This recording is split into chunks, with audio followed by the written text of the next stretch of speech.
Evening, everybody. I am very pleased, and I'm sure we're going to be very moved because I'm going to be talking to Alexandra Tolstoy about what's happening in Ukraine, country, and what it means for her. And there she is already. Hi, Alexandra. Hello, so nice to see you again. Lovely to see you. Thank you for joining me, particularly over such a kind of complex and difficult thing. And I guess maybe my first question to you is, kind of how are you? How are you doing? And Uh, yeah. well, I just feel it's always very selfish to say I'm absolutely drained and exhausted because it's just nothing in comparison to what Ukrainians are feeling. But it is a very emotional thing, and there are many different sides. Russia is a closed country now, effectively for us, and it's been a huge part of my life. But mostly, seeing these scenes unfolding in Ukraine is absolutely the most draining and harrowing thing I think I've ever experienced in my life, really. I mean, it feels like there are so many losses, that it's hard to name all the different losses. Mm-hmm. There's your individual and personal loss, which is your relationship with the country. That's a huge part of your identity, your family's identity for generations, and what that means for you and for your children. And we must definitely talk about that loss. But also there's the sort of collective loss and trauma that is happening in Ukraine, and the collective loss from their history of years of being, a Bolshevik state and being, colonized by Russia and wanting to be more of a European state. My history is quite dodgy, so put me when I'm put me straight. But also Russia, I'm sure you have many friends in Russia and family in Russia, and yet they are now the demon state, and they have their own collective trauma of Stalinism and the First and Second World War, and it's so complicated. And I think the thing I kind of wanting to talk to you is when we don't talk about the different stories and the different traumas, they get silenced and fragmented, and then they get acted out Yeah. in future generations and Yeah. future aggressions. And for me, what I find very interesting is that after Hitler, that you had the Nuremberg trials, and you had this very, very public sort of repentance by Germany, and Yeah. they did work through it, and we now completely, we're friends. Whereas Russia, when Can I pause you a second and tell you an example of Germany, which was a family member of mine, a close family member, was of Jewish descent and left Germany to escape Nazism. They applied for a German passport and they went to collect the German passport not very long ago, a few months ago. And they thought they were just going to go to a booth and pick up a passport. But they were met at the door of the embassy and met by a German woman who invited them for tea, who gave them tea, welcomed them to Germany, including their children, handed them their passports and apologized for what had happened to them. I mean, it was the most moving story. So that's when there is a recognition, exactly, collective recognition, an acknowledgement and a repair that happens that changes everything. and it's essentially a very Christian idea that you repent and then your sins are washed away. And unfortunately, when the Soviet Union collapsed, they didn't go through this public denouncing of their history. And I mean, even in the smallest ways, it's so symbolic in Russia. On the top of the Kremlin, you have red stars mixed up with imperial double-headed eagles, and it's a very, very confused collective country. There's a lot of reverence of Stalin again now. He's been sort of gradually reintroduced because for Putin, it's this idea of this strong leader. And half the country probably don't even believe that there were these terrible camps, millions Death camps in the gulags. Yeah. So, and now, sure enough, 30 years later, we're paying for it, really. And in that sort of collective secrets and fragmenting of trauma, what I kind of get is that Russia's identity is to survive and endure and not to be emotional, not to, I mean, this is probably too big. Well, I think on. it's very double sided that publicly that's their face, but inside, and it's like, it's sort of, you meet someone on the street and they'll be stony faced, but you go into their home, the most incredibly warm, generous, and very emotional people. So yes, nothing really matches up. And I say it's very important, I think, that the two work together, isn't it? So tell me about your experience of traveling in Russia and the individual connection and humanity and warmth and generosity that you experienced in Russia, which, as you're saying, is very different from this, I'm going to say, Putin-esque representation of Russia. So I have spent, I did a couple of very big expeditions on horses riding. I rode once from the Kazakh border all the way to Moscow. Wow. I don't even know how far that is, but it sounds really far. Very, very sort of unknown part of Russia. Every village, they're little wooden villages. They don't have running water. Well, they didn't when this is in the mid 2000s.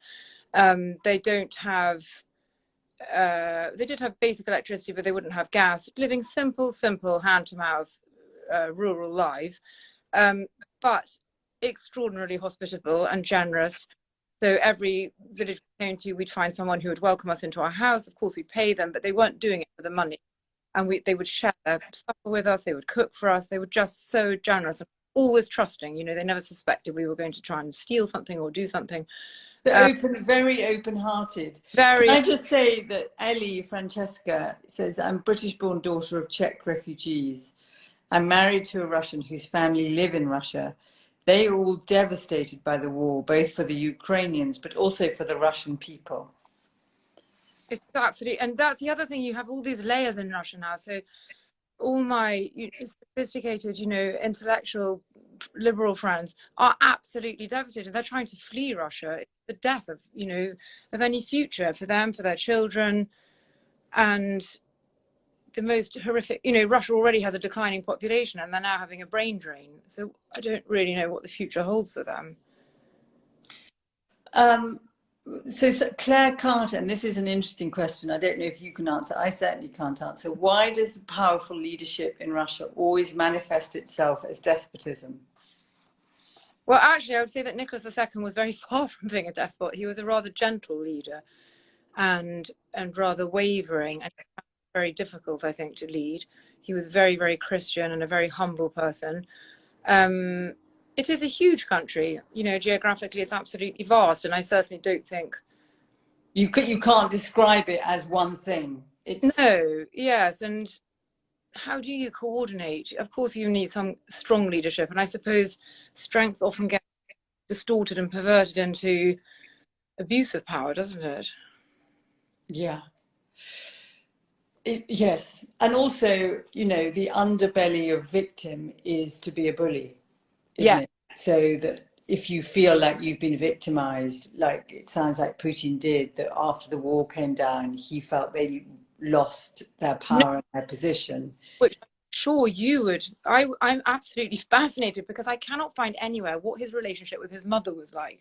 I feel that this must be the all crucial. I think he must have felt rejected, or to me he's got classic narcissistic personality disorder where everything is about his ego and about this need for this supply of adoration and recognition. And so for the last 8 years he's been pumping out propaganda to his population saying the West hate us, the West hate us, they don't respect us. So they often use this word about respect. They don't respect us, they humiliate us.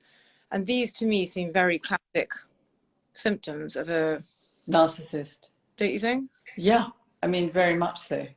But also the symptoms of a narcissist is wanting to have absolute control, and whatever act is done by somebody else if it doesn't entirely match with your view of it, it's a personal affront. Exactly. It's very personal. That's what I feel. And the way he's acting now, there is no strategy. It's going very wrong, war plan. He's fired 8 generals. He's having a tantrum. And the other thing that I would say was that it's very, very self-destructive, which you see with NOS too, that they don't mind imploding if... They'd rather implode than give up. Yeah. So just, I'm really enjoying everyone's engagement with this. Thank you so much, everybody, for your comments. So Happy Little Folk says, my grandfather spent 4 years in the gulags, Polish. I'm so sorry. He used to be Polish-German interpreter. He survived, but the trauma has always stayed with him. Thank you for sharing this conversation. Gosh, that must have been quite something. People are sending you love. How are you, where are the female Russian leaders? Well, there's one dreadful one, Matvienko, who was the mayor of St. Petersburg, and she's now the sort of, I'm afraid she's just as corrupt as the rest of them, and no interest. And that's the very sad thing that I find about, I do have friends who've completely into his whole idea, and I feel the most sad thing I feel is he doesn't care about you, he doesn't care about the people, he literally has no, and they are complete, probably too big-hearted and believe him and trust in him that he has their interests. And I mean, just from what we see, he's actually achieved in the last 3 weeks everything that he claims to be fighting for. They are now enemy number one. They have, we have proved that NATO is not aggressive because we have not gone into Ukraine. And, you know, and I used to have doubts about NATO. Why were they encircling Russia? I now completely get why they were encircling Russia. So I feel he's undone everything that he claimed to have been trying to protect. And I guess there's if you are a narcissist, but also you come from a culture where, you know, so I don't know if in the collective model, you know, like in this country, I'm really aware of you saying how grateful you are to be in the UK and to be born here, to be born safe. And that is as a refugee from Russia. It's just crazy. Do you want to tell that story about Lucy? Yeah, so it's such a wonderful story. And my grandfather, so my great-grandfather was actually serving in the Red Cross during the Civil War, as he was on the white side against the Bolsheviks. And my great-grandmother had died. So my grandfather was a 7-year-old boy and left in the care of his English nanny, this amazing lady called Lucy Stark. And for 6 months, they lived near Kazan. They spent it in hiding, and amazingly, they spent it in their servants' homes, hiding, who wanted to protect him. Which was that they could have been killed for that. Completely. Yes, just so brave. And actually, my father, a very moving thing, he went back and met, I think, the grandchildren of some of the servants. But after 6 months, it really became far too big, and she realized that's it, we have to leave. And managed to get him to Moscow, where she went to the English church. Actually, I don't know if you read it, but did you see the English vicar in Moscow from the English church? In the Telegraph, he'd done a piece about or trying to help the Russians and how to help. And he hasn't been arrested. I sort of thought anyone who would put their head up would just get arrested, like the protesters got arrested. I think probably because he's British, he's a bit protected. But she then she got the chaplain there to write a false birth certificate saying that my grandfather was her illegitimate son. And he said, but you forget, I was at his christening. Even though Russian Orthodox, he'd been present. And she said, no, come on. And this is an amazingly strong woman. And yeah, so brave. Yeah, so he did it. And they travelled to Helsinki by train. And there she said to him, you have to, when they question you, you've got to say your name is not Tolstoy because you'll just be taken. And he said, no, that's my name, I'm never gonna lie. And they sure enough did draw him on one side, but then he remembered and he said the right thing, and they crossed the border, and then he came to the UK as a refugee.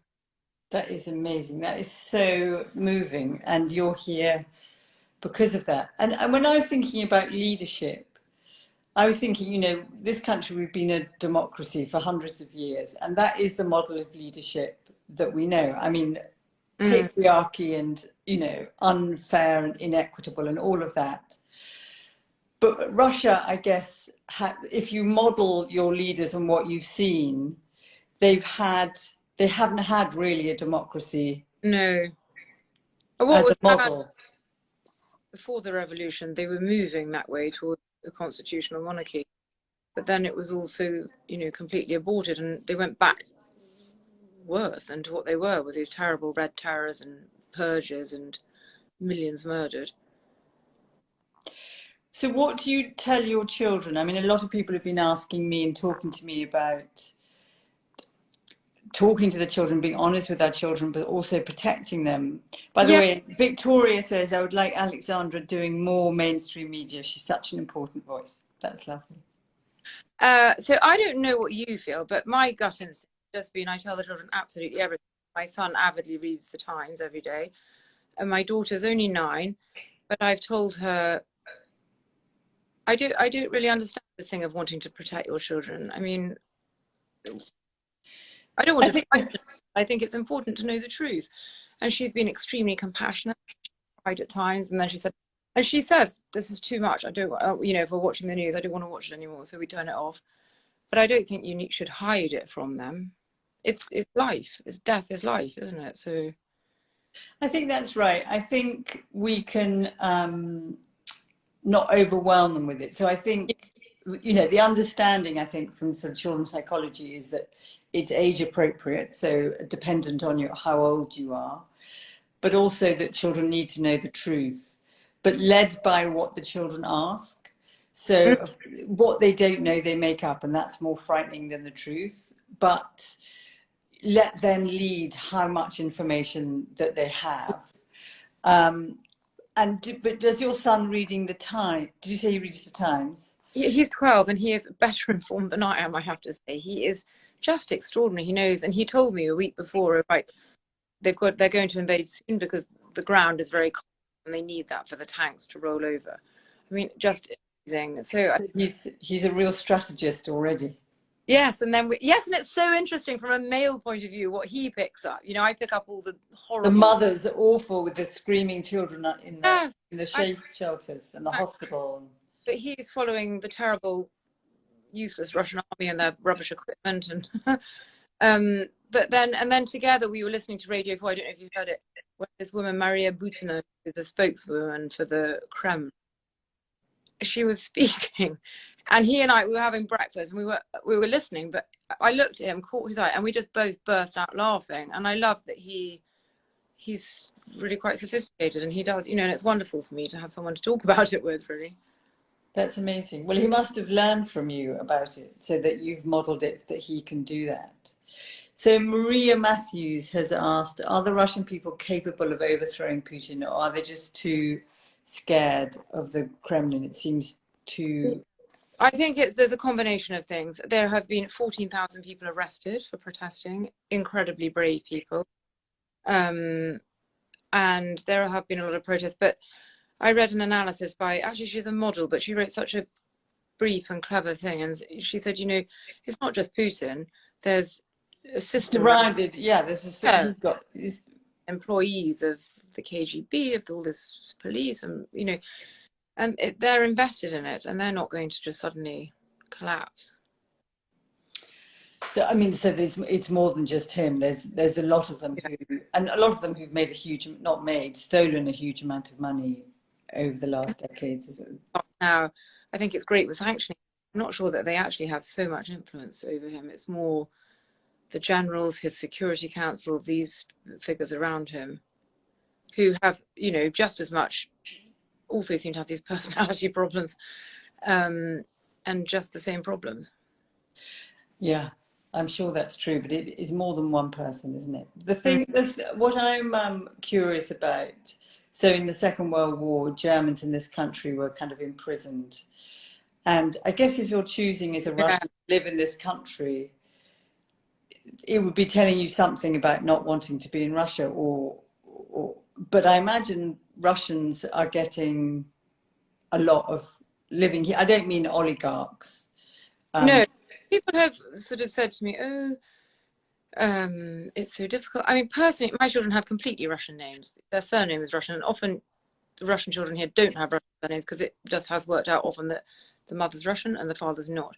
My children have had absolutely not a single comment, but I suppose we're pretty anglicized, so they do speak perfect Russian. But Do they?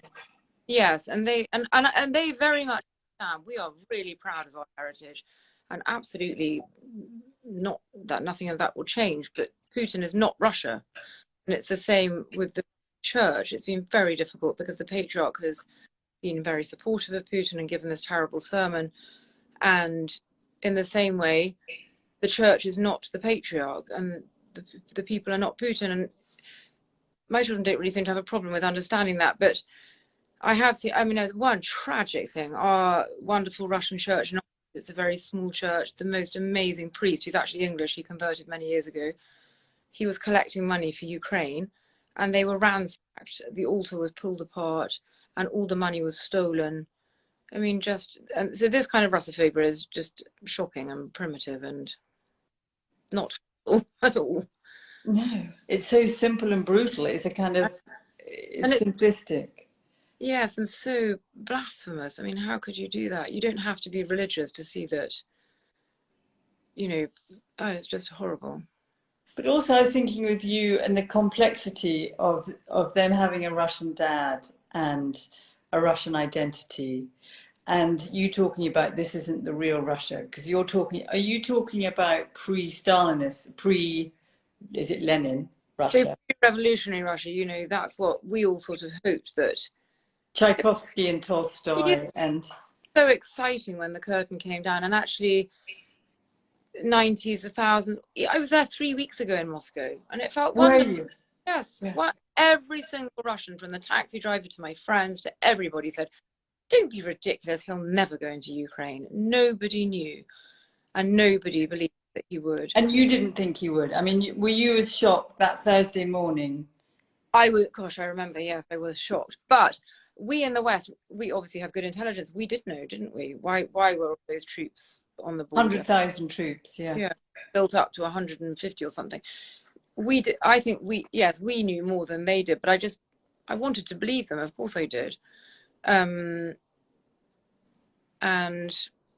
yeah, it just, in comparison to communist times, it had felt so incredibly free. But it's so interesting, this deception, really, and that underneath he was peddling so hard, control, and everything was ready to control. You see these awful The media. today of a woman outside Red Square. She said, "What will happen if I put up this bit of paper with 2 words?" And literally in Russian was written 2 words, and she got arrested. Seriously. Yeah. So you can't have any dissent. So Scott Glass is saying, having been to Volgograd, Moscow and Ukraine, stayed in a small village 2 hours east of Stalingrad, I've always been amazed at the hospitality of the people and what an act of fratricide this all is.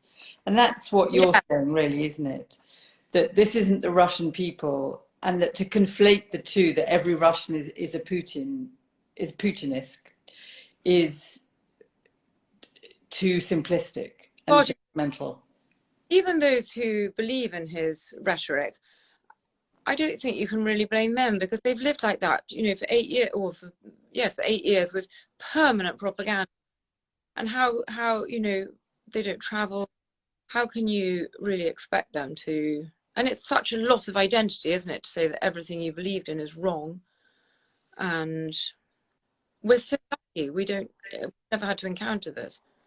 No, we can complain about our useless politicians and not get arrested. So the painting peddler is saying, I'm so scared with this narcissistic personality that once cornered, they will lose any sense of decency and humanity and resolve to atrocities. I mean, in some ways, I kind of think as a therapist, don't project and catastrophize into an unknown future. Okay. Amp up your fear, but also that is kind of there on the side for all of us, isn't it? Yes, that's my fear, is that he cornered, he can lash out. And, we see now, I think it's quite interesting how we've seen, there was a senator in America who said, look, if he's ill, we should know about it. It should be public information. And if you notice now, there's much more drip about his steroids and supposed cancer. His face looks like he's full of steroids, doesn't it? Or he's got massive fillers. I couldn't really make it out. No, yes, I mean, and he just looks so angry, doesn't he? All the time, bitter, angry. And then I feel, what if he's going to die? Maybe he doesn't. If he's going to die, he just thinks, well, why don't we all die? Because if he's got Parkinson's, that's what some people are saying. Well, people saying Parkinson's or cancer, yeah. Yeah. And Amanda Eliash, hello Amanda. I think it's important to tell the truth too to the children after all. They will find out about it and be furious with you later for trying to protect them. I think that is true. Yeah. And they don't trust you when you don't tell them the truth. If you hide the truth from them and then they find out, whatever it is, whatever secret or story or bad thing, they then feel that they've been children are empowered. pretty resilient. Look at these amazing Ukrainian children. You know, they will come here, and I'm sure they'll adapt or wherever they go. And children, you know, I think they're more affected actually by what happens in their direct family, aren't they? Than, of course, it's upsetting, but for them, it's more about their day-to-day life that. I think parents role model how to manage distress, but like M. Tan says, every individual and every family has high levels of sensitivity than others that are uniquely their own. And she says, my son has a sensitive temperament, so I don't have the TV on. And TV is more igniting because it's sight and sound, and it gives you images which are more igniting than reading in a newspaper, which you can go and moderate at your own pace. So you can choose more easily to turn away or to read it, read fast, read slow. I agree. We never watch the news, actually. We listen to Radio 4 a lot. And I find that isn't traumatizing for them. Yeah. So you have a lot of fans. You have a beautiful family, Alexandra. I mean, in 4 of you. I can't read anything. So Russia should realize that peace and life are the main things. Ukrainians will remember this will always. That is true. I mean, what I'm aware of, you know, you can't compare like with like, but no. I have Irish descent. And so my family was kind of breastfed on a particular religion, pro one and anti the other. Mm-hmm. And from all the history of the atrocities in Ireland.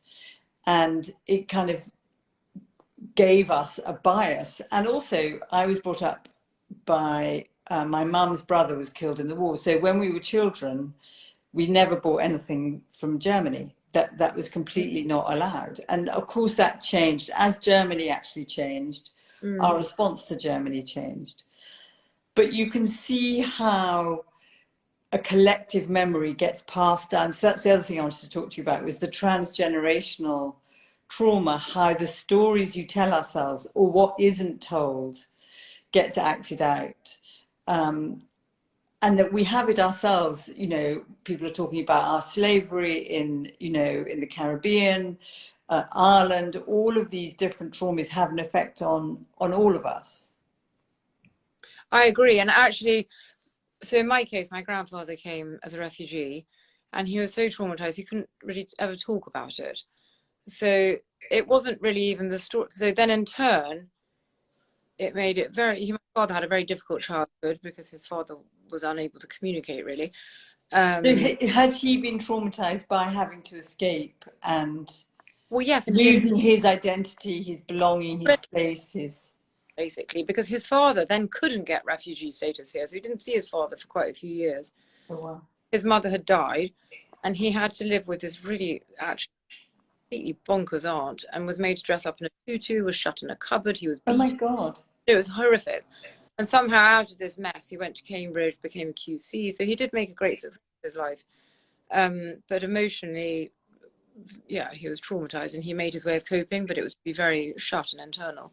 So then my father, you know, in his time had his versions, but then I've had mine and my children are now having, you know, so they are generational, aren't they? They are generational. But I guess you're more open with your children, more emotionally open. And so, you know, the theory is, and I think it's true, for those that don't dare feel the pain of the loss of one generation, pass it down to the next generation until someone's prepared to feel the pain. And it feels like you are daring to feel and express the pain. And so your children are hopefully released from it being passed down, that you protect them from it being passed down to them. Well, I hope so. And I suppose now I am living, ironically, again through the loss of Russia. It just seems so crazy that my grandfather left. My father sought it out. It was too late for him, really. He was, so he sent me as an 18-year-old. I then completely embraced it, and now it's happening again. And you've been exiled again. And so Ellen X. Bliss says, I'm a Russian living in the UK, and shame and guilt is overwhelming, even though I've never supported Putin. I'm so sorry. That is so painful. So I didn't know that Putin is not Russian. It's all about power and self-aggrandizement. What is he if he's not Russian? No, he is Russian. Oh. Okay. I don't know what they would be saying. They're saying Putin is not... Oh, Putin is not Russia. Yes, exactly. Yes, Putin is not Russia. Okay, I thought they were saying he's not Russian. No. We're coming to the end. I suppose how do you kind of, given that it's so traumatic and the atrocities are so horrendous and the losses for you are multiple, on the one hand, I want to let you and ask you to kind of acknowledge that and don't diminish them by saying it's so much worse in Ukraine, but to hold both, that you can feel what you feel and name it and express it and allow it, and also acknowledge the devastation, the atrocities, the terror that's happening in Ukraine. But I was wondering, for people listening and watching, how do you self-soothe? How do you calm yourself down? What works for you? The way that has helped me is to do very practical things to help. And I suppose people all react in different ways. But for me, I've organised, it started actually before the war had broken out. I organised a lecture for my father to talk on the history of Ukraine and Russia. Oh, wow. Yeah, and then when the war broke out, it's for a Russian orphanage, and that poor Russian orphanage, they need the money even more now than ever because the whole Russian economy has collapsed. But we're now splitting the money between the Red Cross in Ukraine and this Russian orphanage. And that has felt... Tell everybody when it is so we can listen. Yes, in fact, I'll send you. So I've sold out 700 tickets at the Royal Geographic. Wow. Yes. And it's on the 22nd of March, but I'm now selling virtual tickets for YouTube. Okay. I'm definitely coming. Okay, and all that money is going... Yes, you'll learn lots about the history, and all the money goes to Red Cross in Ukraine. Fantastic. And that really soothes me a lot, because otherwise you can almost feel a bit like sort of a voyeur, just watching and powerless. I mean, psychologically and from resilience, altruism is as good for us doing something as it is for the receiver. It gives us a sense of engagement, that we can make a difference. So sending money to save the children, or doing what you're doing. And also you've got an auction, haven't you?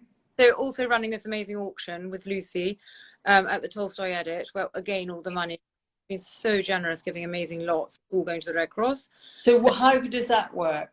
So if you go on our website, www.thetolstoyedit.com, you can buy tickets, and then you have amazing things like some sewn lamps, Sybil Colfax luggage rack, amazing Russian restaurant Zima, so lovely. They absolutely wanted to be part of it. Oh yes, and really, they've had to hire security guards outside their restaurant. Oh my God. So lots of amazing, and then people are buying tickets and we pick the winners, and then all the proceeds go to the Red Cross. So that has felt, and actually now I got contacted by a friend of mine today, this is an amazing initiative, which I feel really excited about. He has had the idea, he has a lot of Russian friends, of Russians against the war, and we're going to raise Save the Children, because apparently I didn't know that Save the Children was started with all the Russian refugees coming. Oh, wow. After the revolution. And we are going to... Fantastic what you're doing. Well, it's a way to help Russians, like this poor person who commented, who feels guilty, exactly to self-soothe, to give them a way to be practical. Exactly. And someone is also saying, my aged family in Russia and my family in Ukraine, and we forget how many Russians are in Ukraine, and exactly. It's just, yeah. And then a lady on I have an amazing street where we've done a whole effort together. One lady knew someone who was driving a lorry there. We all bought stuff to put in the lorry. Wow. She wants to take in some Ukrainians, and I have a Ukrainian friend, so I'm helping to match them up with someone. Fantastic. I think, and I Doing big things, small things, exactly. whatever we can do really helps. Really helps. And I think psychologically, for anyone that's listening, it feels like, you know, love is the strongest medicine, that like to help ourselves, help each other and support ourselves. And I really feel that people really love you, Alexandra. You've gotten so many messages of love. I hope you can take that in. One last thing I'll say is that I've been very, very angry about the war, very angry about Russia. And I did a lot of posts about it, and I posted a lot of information and stories of it. And then Lent started for us a week ago, and obviously not the feeling. And I suddenly realized, what's the point of this anger? It's not really achieving anything. It was terribly stressful because I got a lot of very aggressive, you know, Russian messages back. Yeah, and I just thought, actually, this is not productive. So now I'm going to just focus on fundraising and exactly feeling more love and compassion rather than anger. And maybe you can have a bit of both, because anger is an expression of hurt. It's like, oh, you're hurting me. No, and I do when I read the news. But I don't feel like I want to wind people up into it with me. No. Really. But also, if you express it out, then you get the aggression back. But it is amazing. So the initiatives you're doing is Your Father's YouTube, 23rd of March. 22nd. Sorry, 22nd of March. The sale on your website for a raffle that people buy tickets for. Yeah. And then the last one is... So then there's this lady on the street I'm helping to find Ukrainians to stay with her. And then actually I'm doing one other thing. And there's my children went to the most amazing Russian... So if people want to... Somebody was saying, my cottage is too small, I can't take in a Ukrainian. But if somebody wanted to take in a Ukrainian, they had space, what should they do? Do you know? Write to me, because actually she was my lodger in my old home, just wonderful Ukrainian girl. And she, I don't know if you've read, but I've read that there's this thing, if you can actually name someone. Exactly, I read that in the paper. Of getting them here to help them.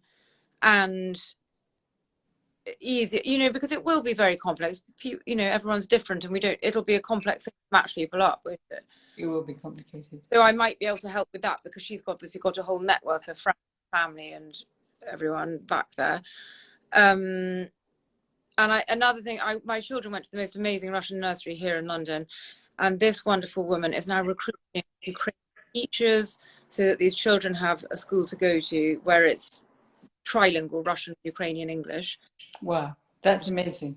Another friend recruiting Ukrainian psychotherapist to help. So I've been linking psychotherapists to Ukraine. Yeah. EMDR therapists. I've been sent a few emails, so I've put them in touch with organizations that can help. I really want to thank you for giving me your very special time.